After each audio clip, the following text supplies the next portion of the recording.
So welcome back to another edition of the Impact Sessions podcast with me, Nick Bramley. I've got a genuine delight to have a guest along today who is Fenwick Smith.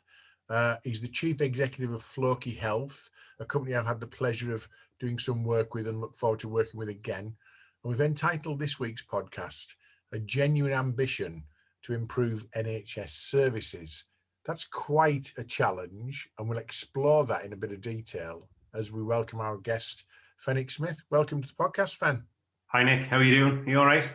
I'm good. Another Northeast guy. We might have some interpreters for the those who are outside the region. But hey, you know, it's where we work. It's who we know. It's what we're doing at the moment. So I've written a little intro about you. You might blush, actually.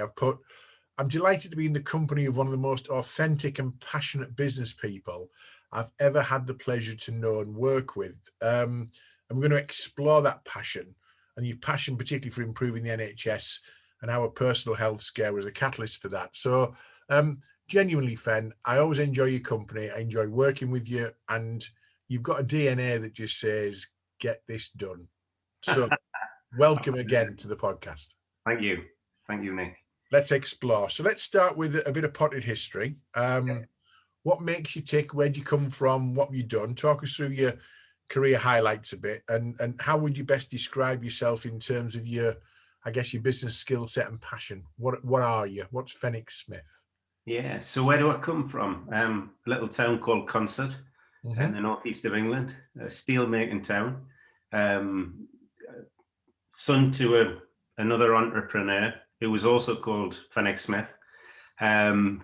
He ended up running his own business before dying prematurely. But in life, I think kind of your darkest hours help you to build as a person, to create vision, and explore the fact that life isn't forever.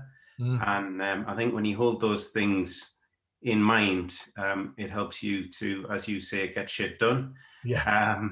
I think, you know, I'm an engineer by trade. I studied manufacturing systems at Northumbria, and then went to work in industry, in a fairly tough and abrasive industry, a company called Express Engineering, for which I'm grateful eternally. It was a 48-hour standard week and then weekends on top. It kind of gave you the insight into there's opportunity to make money. It was a new industry at the time. It was oil and gas and project management. And what I took out of that was hard work, you know, be in the right place at the right time, listen to people, and treat money like it's your own when you spend other people's money.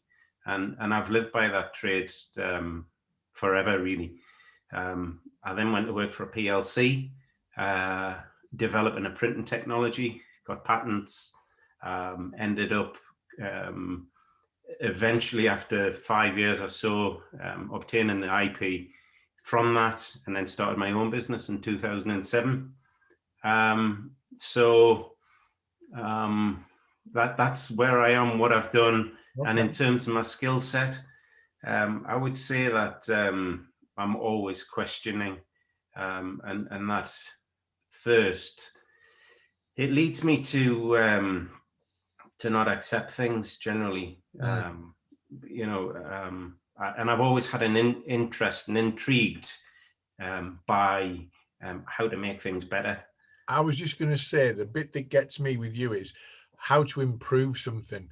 How can we do something better with what we know exists right now? And we'll come on to Floki and why that, you know, is what it is and whatever. But the other thing that strikes me about you, Fen, is you also like to surround yourself with people who can add value to that process. You know, we'll talk about the Floki business model later as well. But, you know, it's really easy to see when you're in your company about that sort of passion.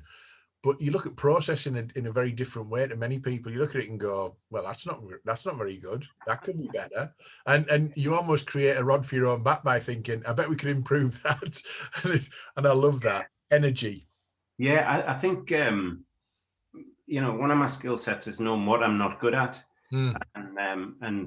and understanding the scope of that, and then finding people who are better than me, significantly better, and empowering those people.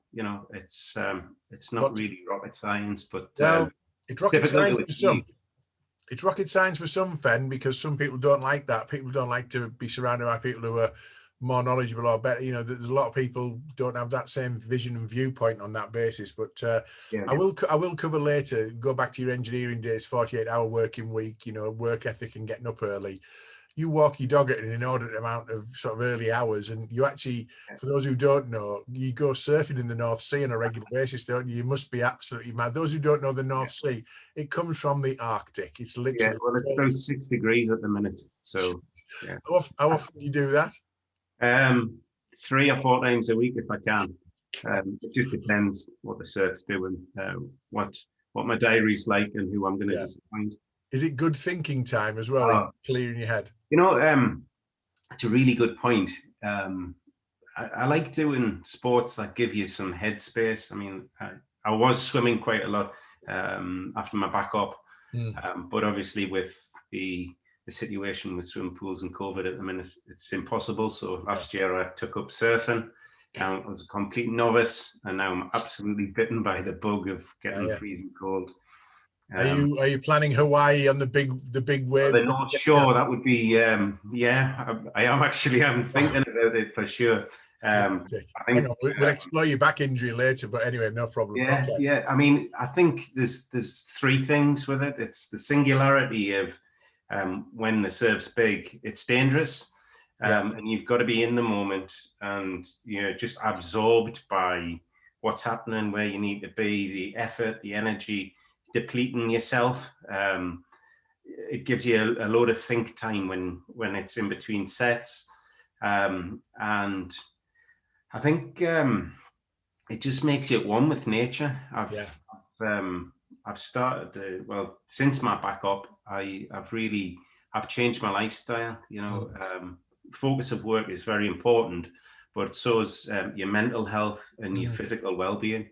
And I think the blend of those three, as well as your family, are the balance that gives you happiness. Wealth and money come and go. Yeah. But those attributes, they're really critical, and they're mental well-being. They're the constants, aren't they, that you've got? They are, yes. Excellent. They're irrespective of how much money you've got. And I like to spend my time doing things that are of value. I'm a father of two small girls, well, small as in 12 and 9. Yeah. And a wife and a dog. Are you homeschooling then? Yeah, we are, which is a challenge. Yeah. But I can't really complain. They're a good set of kids. Well, they get the DNA from the parents as well. But let's move on from that. So you're an engineer and a process and a that kind of guy by background. So you're not a healthcare professional. Yep. You've not worked in the health sector previously. You've had little or no experience of being around the NHS until you launched Floki Health in December 2017. You've mentioned your back injury. Talk to us about what that catalyst was. What was the light bulb when your brain doesn't switch off and you were laid in hospital? What was the score? So 2016, I came back from a skiing holiday with the family, and my back just progressively got from bad to worse to impossible. I ended up having a herniated disc. And for those who aren't medical, it's basically the contents of your soft, squidgy donut discs in between your vertebrae. It basically squirts out like jam donut and presses on your sciatic nerve. This goes out at 7 o'clock in the morning, this fence, some weeks. So, we've got to be careful. So, so it created a huge amount of pain. I was on crutches for 8 months, and kind of it focuses the direction of the fact that you can't think, and when you come out of that, and I think it's like every dark period in your life, something is out there that is positive. And if you can focus on that and you can search for it, you can treat every negative experience with a positive attitude. So what did you see then that was a bit of a, okay, I'm engaged with the NHS on a regular basis. Yeah. I'm laid up from time to time. I'm on crutches. I'm getting treatment and all that kind of thing. What was going through your mind that was a germ of an idea? Because you are entrepreneurial by spirit, so Yeah. your brain doesn't stop. What kind of thing was going through your mind? So I had a real difficulty with the internal processes. Um, one consultant would have to write a letter to himself to arrange an appointment to do something, and going in between different trusts and the period of time, and it almost felt like there were hoppers and bins where letters went through to meet targets. Within an 8-week period, you needed a response and then to be seen, and it felt as though, and workflow is always in my mind. WIP. WIP is work in progress, and the principle is the more amount of WIP that you have, the slower the process flows. So you got to reduce the WIP and get a faster flow, and ultimately improve your productivity. I mean, there's lots more to it, but that's the principle. And I felt that I was being redirected from, even though I was ringing up and my wife was ringing up, to try and expedite that process. And it was an incredible result out the end of it, but it took 8 months. And I thought, I had a consultancy business and a printing business, and I thought I need to redirect my priorities and try and look for the opportunity, get into a local trust, listen to what problems they have, and then to leverage some of the manufacturing systems and efficiency over the last 20 years that I've had, and some of the people who I've worked with who, 20 years ago, there was a business that was manufacturing circuit boards at South Shields, and they had a fantastic workflow process that was way ahead of their times. And I was involved in a PLC where the then director of manufacturing came from, and I learned a huge amount from him in terms of the flow, in terms of measuring in real time. Well, this was every 2 hours. We'd measure at every workstation, and we'd write it on a big control panel, which was the size of a room. Literally, it was around the room. And every 2 hours, the heads would come in and write their details down. And then, you'd be able to change resource to be able to go to the right place, or to, meet the objectives, whether they were to reduce your WIP or to reduce the inventory or to improve cash flow. And that's the same problem that the NHS have. They just haven't got the tools at the moment to be able to measure in real time. Okay. So did the advent of what can be described, I'm assuming, sort of hardcore pain medication, did that help you to be creative in terms of, your mind's wandering, you're probably in a bit of agony, and you've got thinking time on your hands while you got downtime from work? Was that all connected to, what you did? Yeah, it was after. To be honest, Nick, I was trying to find the odd hour where I wasn't in severe pain.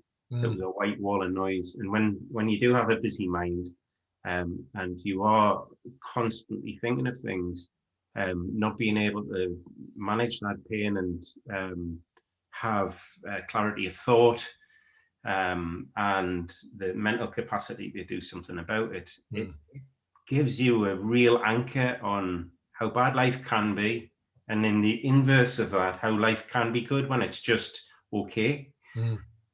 So yeah, I mean, so afterwards, it was the determination that was, people are telling me it can't be done, which is always a good indicator that it can be. And that change is really the issue. It hasn't been done doesn't mean it can't be done, does it? Exactly. So I spent a year in 2017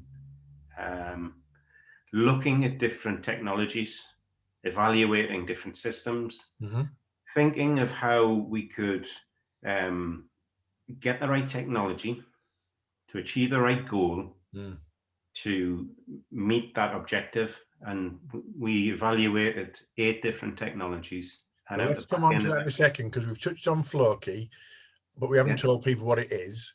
So, in essence, what is Floki Health about? What are the technologies and what's it designed to? I think people can obviously guess already it's about improving a process or improving performance of something. So talk us through Floki. Give us a, I don't want a sales pitch necessarily, but give us a pitch on what Floki is about. How does it work? What does it do? What's its primary objectives?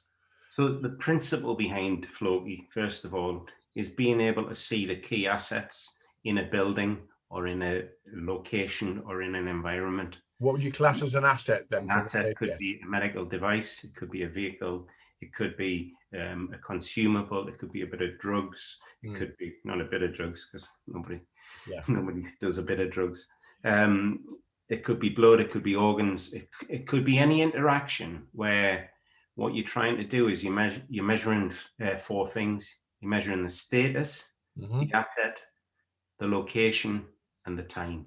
So the status, I guess, is it working? Is it broken? Is it, is it fit for purpose? That's the first part, I guess, isn't it? Exactly. Yes. And by measuring those things all the time, and integrating different technologies to feed that data into your system, we produce a digital dashboard.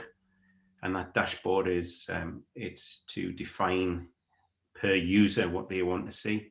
And that could be a ward wanting to know where all their bladder scanners or T34 pumps or intravenous pumps are, and do they have the right equipment at the right location? And that drives efficiency. I think some of the stuff that we've seen is that they reckon that there's an hour, on average, an hour of nursing, frontline nursing time could be lost per nurse, per shift, looking for equipment. I mean, that sounds astonishing, but these trusts, they are massive and they've got massive amounts of equipment, and somebody moves it from one place to another, from one ward or one part of the ward to the next. Is that just the state of doing business in the NHS then? It's the accepted norm, unfortunately, Nick. And it's inversely proportional to the positive results, because somebody might go, I want to keep that asset because I know I'm going to need it. But what that does is it means, so I'm going to hide it and lock it in a storeroom or in a cupboard or something like that. And so they know where it is, but it might belong to somebody else or a different ward. Somebody on their ward might not know where it is, and they've got to go and ask where it is. Different shifts, they're not all communicating. 3 shifts, 2 shifts, sometimes with no handover. And that happens. And the concept, through the good people that work with me, we came up with a process of being able to set limits. How many of these should be on the ward? Who do they belong to? Are they positioned in the right place? And we color code them that way, and we present that data in a live environment that helps you to understand what the status of your assets or medical devices are. And that doesn't matter. The value changes depending upon how you read the information in or manually put the data in through barcodes. So, I'm assuming there's a lot of assets get out in the community with community nursing and all that kind of thing as well. They are, and actually, we've actually pivoted in 2020, as you can imagine, getting into trusts that were on lockdown. It's been a no-go. So we've repositioned, we've focused at trying to understand the community opportunity. And there are T34 pumps that go into the community that are managed on a spreadsheet, and they're not tied up to an asset database. And it's the interoperability of what we're doing that can not duplicate the information, but add value to an existing platform. And with that, we can, scan a barcode, drop a GPS position, or attach a GPS device, or listen to it on a vehicle and see where it is. And all those integrated systems help you to create this layer of data that provides information, live information to act on now, value add information. So in the future, you can make assumptions and sort the anomalies out from the standard data. You can probably make some good procurement decisions if you know that you thought you needed 5 new bladder scanners, but actually you don't. Those 5 new bladder scanners can be replaced by something else because those 5 bladder scanners are in someone's cupboard, and we now found them, and we now know we can track them, and we now know that they're being moved around the community, and we can find them any one time. So there's a lot of advantages to it, isn't there? It's not just about like live-time, real-time tracking. It enables, what I would say is it enables people to think differently. And when you give the opportunity, and we run a workshop where we listen to what the problems are and then associate the right technology to deliver a solution for that. But ultimately what comes out of it is a set of engaged staff working in the NHS, employed by the NHS, solving their own problems with a tool that they never had before. And when you take emotion out of it and you take the anomalies out of it, you're left with something far easier to make decisions on. And that's the principle of what we're trying to achieve. And I wouldn't say that we've done everything by any means. We are at the races. Yeah. The engagement of the staff and the relationship building that you have enables you to get some credibility, and with that, and then purchase orders come. I think someone's put a big fence up in 2020 with on the race course, haven't they, with COVID? But I think the principle, the challenge, we came up with this concept, didn't we, of getting into an NHS Trust is hard because it's who does it belong to, whose agenda is it, whose budget, etc., etc. And I think anyone who's looking at how you've done this particularly well, so instead of going trust level directors and saying we can do this for your sort of department, we've gone one ward, one floor, one building, one trust. Where's your biggest problem? And it might be that you've just got a problem on one particular ward that stuff keeps going missing, or one particular floor between 2 wards where and it's proof of concept, isn't it, really? So this workshop that you run, is it important to get different buy-in from different people? I guess ward sisters as well as procurement and all that. Yeah, stakeholders are imperative. Without that engagement, really, you're trying to do something to somebody who doesn't want it done. So there's, and you and I have done work on, identifying those right stakeholders, and the work done on Scotsman is imperative to identify, are they in the right position to buy? Have they got a problem to solve? Are you unique? And to be able to have a rating mechanism, it helps you to identify where you should be putting effort and time. Without the engagement of those stakeholders, it's like I don't believe we're selling at the moment. We're trying to change the way that people think, and that is to make things available for everyone, not to hide them for themselves. I think the other thing that goes with that is, if it is about problem solving, isn't it? It's problem solving that that they have a problem, and they've got a problem. It's getting someone to admit the level of that problem and the fact that wouldn't it be great if that problem didn't exist anymore? And can we just go back a step? It's to do with the technology is about beacons, it's about GPS tracking, then it's linked into some kind of what do you call it, a dashboard, etc. At any one time, then, if I'm a ward sister, can I find my bladder scanners that belong to my ward, even if they're not on my ward? Yeah, so we attach, we give the capability of different inputs into the system. And one of those is a beacon. And when the asset or the device demands it, we put a beacon on a portfolio of devices. And then we listen to them through gateways that are strategically positioned in the hospital. And then we display that information. Where is it? Where's it last seen? Yeah. And in some cases, we started with the NHS by running a workshop and doing a very small app that helped them to do some stock check, just some rudimentary barcode scanning. And it saved 9 days worth of work just on scanning their assets. Wow. And for the medical engineering team. And then it got me thinking, you know, what are the other things? And there was a moment in time, and I'm going to say it, and you probably never come across it, but there was an important lady called Amanda, and I walked up to her, and she was a ward sister, and the guy who introduced me after we'd done a workshop, he said, oh, this is Amanda, she runs this ward, and he introduced, and he was about to walk off, and I said, Amanda, tell me what the biggest problem that you have.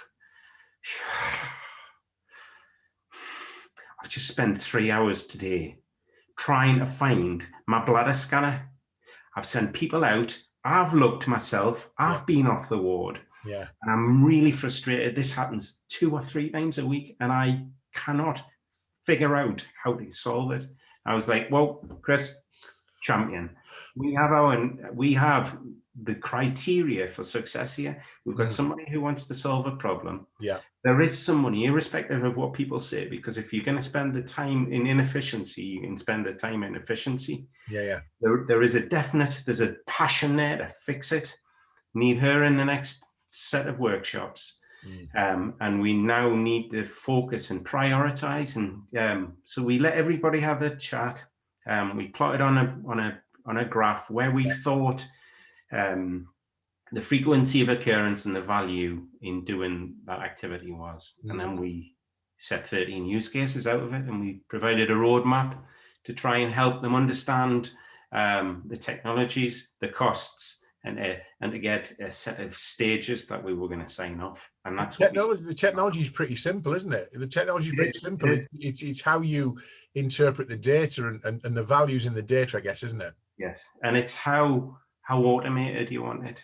And what else is happening? You know, there's something called GS1, which is what the NHS are seeing the value in, and this is scanning barcodes, and the barcode is there's a unified barcode which describes what the asset is, or what the location is, or what the resource is, or what the process is, and to be able to integrate that within our platform gives us a really good opportunity at the very, very lowest cost. So, you know, for a very small amount of money, you can prove, and by scanning the barcode, you're demonstrating that that asset is there. I was just going to say, one of the questions I had was about the frustrations, forgetting COVID as a blocker, and obviously the NHS are quite rightly focusing on, you know, managing and balancing that. But before that and post-COVID, what are the frustrations then? Because it seems to me it's fairly straightforward to be able to prove concept for someone to get it and then go, why don't we look at deploying it? Are the politics involved, operation people involved? What's selling into the NHS, supporting the NHS, meeting your ambition to improve performance in the NHS? What have you found, Fen, in terms of some of those frustrations? Yeah, I think it's commonality. So there's a lot of trusts. Well, there's 233 trusts, and in those trusts, there's the same roles but called different things. So there's no commonality there. Right. Yeah. The gateway or the pathway through is incredibly difficult. The landscape of the organizations, you know, of each individual trust and the CCGs and the AHSNs and the NHIR and the CRM, it's, I mean, it's absolutely mind-blowingly complicated. And there are people, what I would say, there are people trying to simplify that whole process. And we're working at the moment to clearly and to define a value proposition. We're working with the AHSN to provide one front door into multiple trusts. Right. But sometimes it takes a leap of faith, Nick. And when we look at the stakeholders and what criteria you know, leads to a successful deployment, they need a level of autonomy. They need to be able to take an element of risk.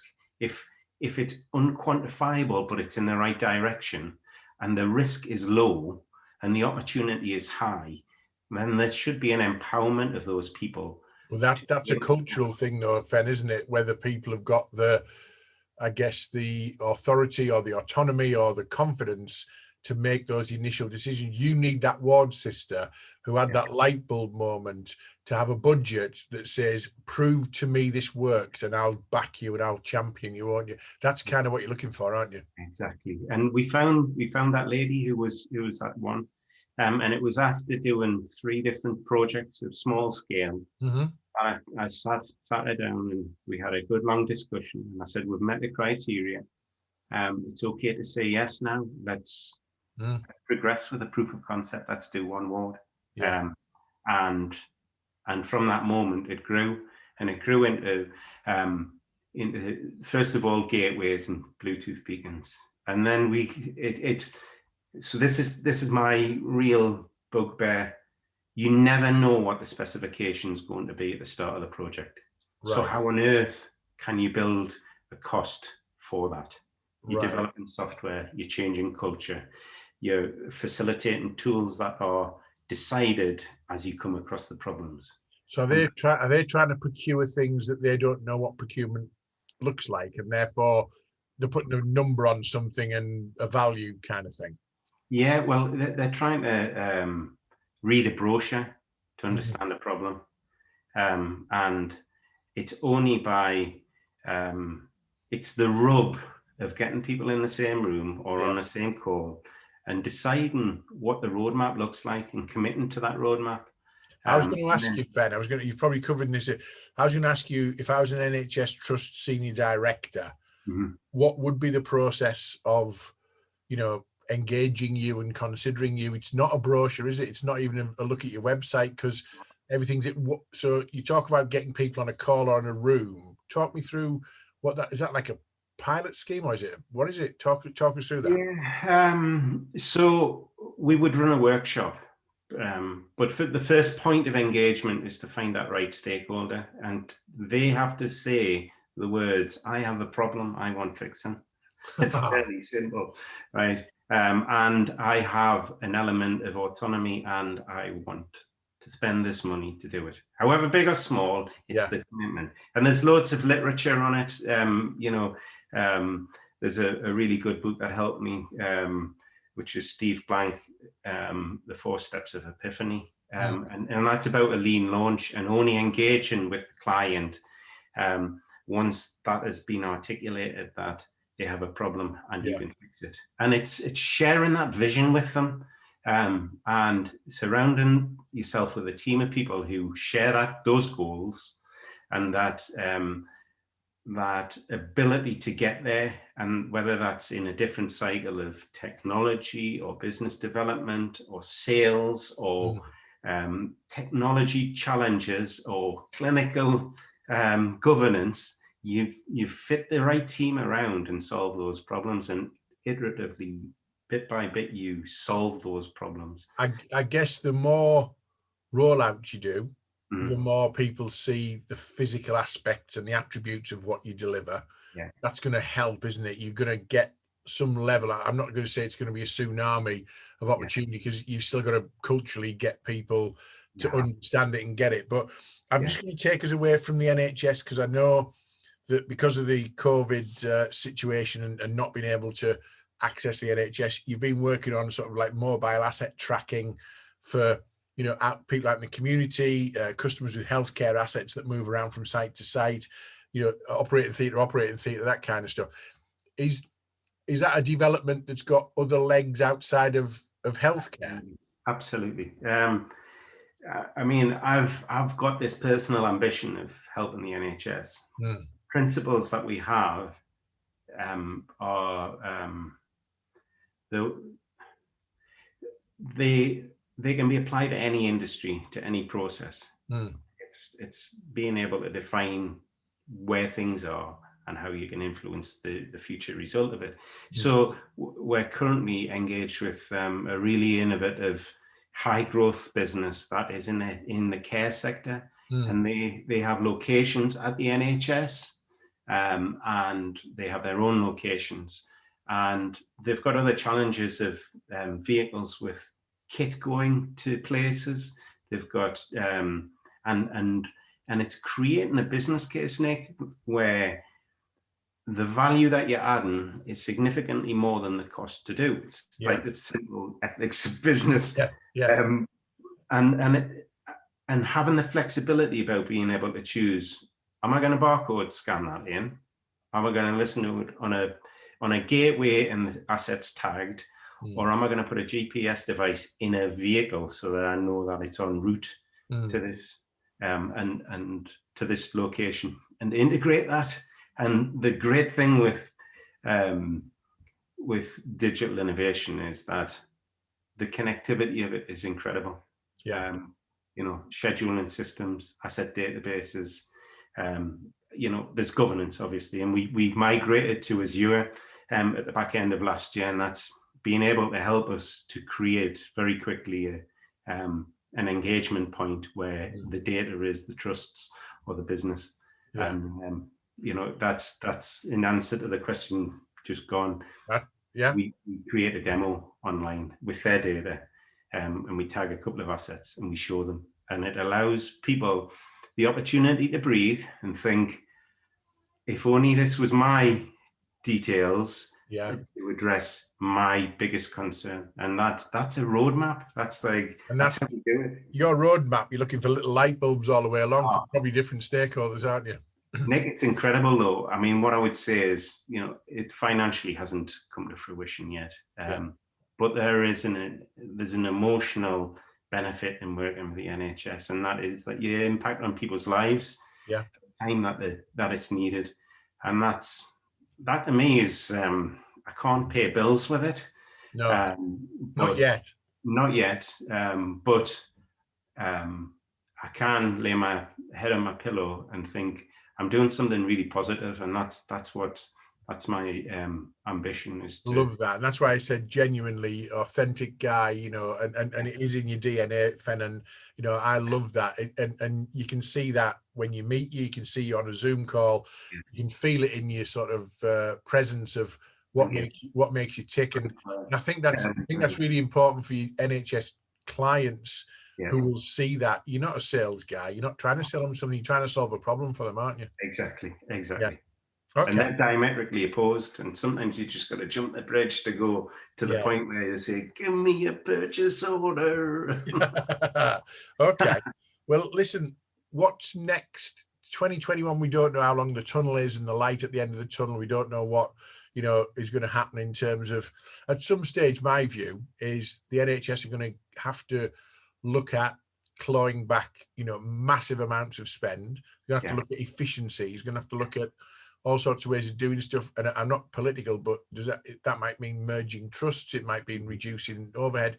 Surely your time is current and now and imminent on that basis, because it's about efficiencies, isn't it? Yeah, well, I'm pleased I started 3 years ago.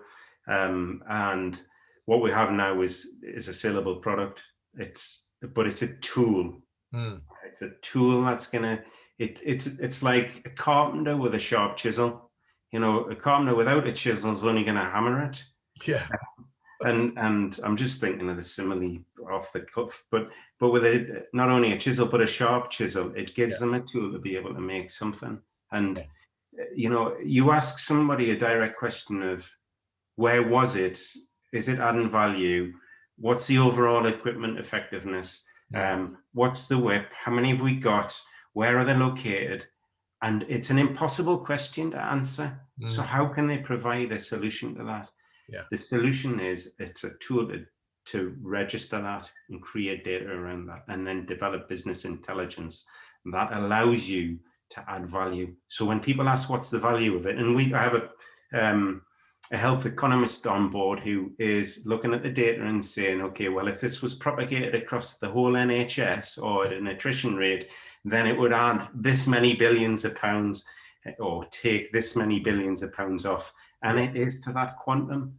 And it's engaging with those people in a way that doesn't take a huge amount of time. And so what's next in 2021? I'm investing a lot of time in the AHSN to try and get a single front door. We're developing the technology to be able to very quickly and simply, give them a proof of concept. Systems, so how much does it cost? What's the benefit, and how quickly can it be done? And what team needs to be there? And lastly, really, it's to get some traction. You know, without the traction of paying clients, any business goes to seed.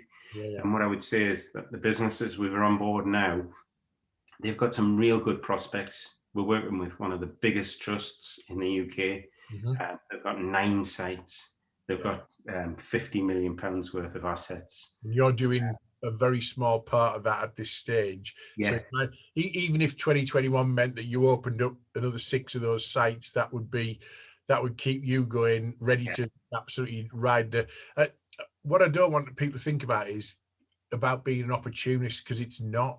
It's actually about 3 years of hard bloody graft and investment to be in the position to make the difference that you said. And I promise you now, even if people have not, they don't work in the NHS, they don't know people who work in the NHS, this has been really inspirational, Fen, in terms of looking at how you as a business person have found an opportunity to help, and then being really kind of, not surprisingly, rigorous as an engineer and a process guy in taking that to a marketplace, despite the frustrations. And I mean that, despite the frustrations, because you weren't selling to the NHS, you were selling to corporate in some way, shape or form.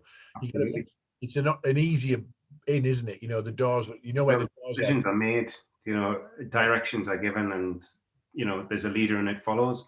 The disparate nature of the NHS is the challenge of being able to innovate. But what I would say is there's a big but. COVID, for all its downsides, has had an upside in change of culture and concept. If you look back at the start of COVID, some incredibly talented people worked extremely hard to make the Nightingale centres in 9 weeks. I mean, if you'd have said in 2019, this is what we're going to do, they stuck 2 fingers up to you and told you to jog on. They've had 65 committee meetings it would have been in session for years and years. Singularity, decision made. We're going to make a set of these. What's required? Shake.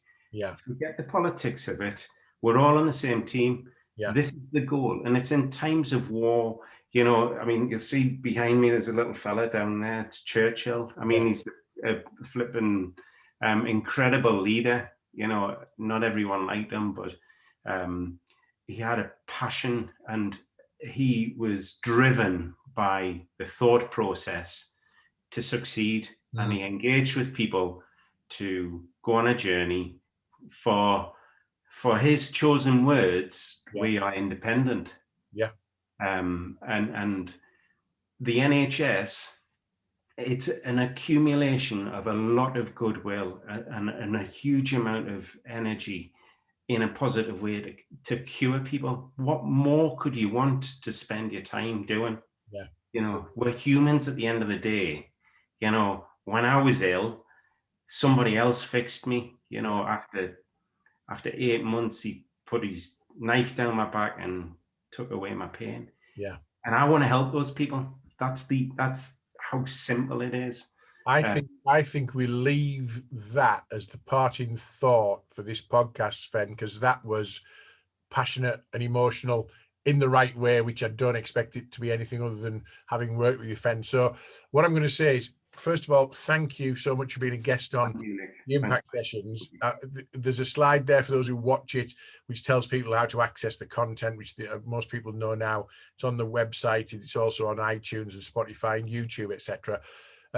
If Fenwick's inspired you, you work in the NHS, you're a stakeholder, you're a frustrated ward sister, you've got lost assets or whatever, then Fenwick's contact details are there as well. There's only one place Floki Health are going, and that's continuous upwards progression. And it's all about, like you say, putting something back and helping out. So, Fen, that's been inspirational, as I thought it would be. So thank you for being a guest on the Impact podcast. Yeah, it's lovely to see you again. And our paths are going to cross sometime very soon, I'm sure. Keep well and keep surfing. Yeah, exactly. You too. Thanks very much, Nick. Not surfing, mate. Okay, see you later. Cheers. Take care. Bye. Bye.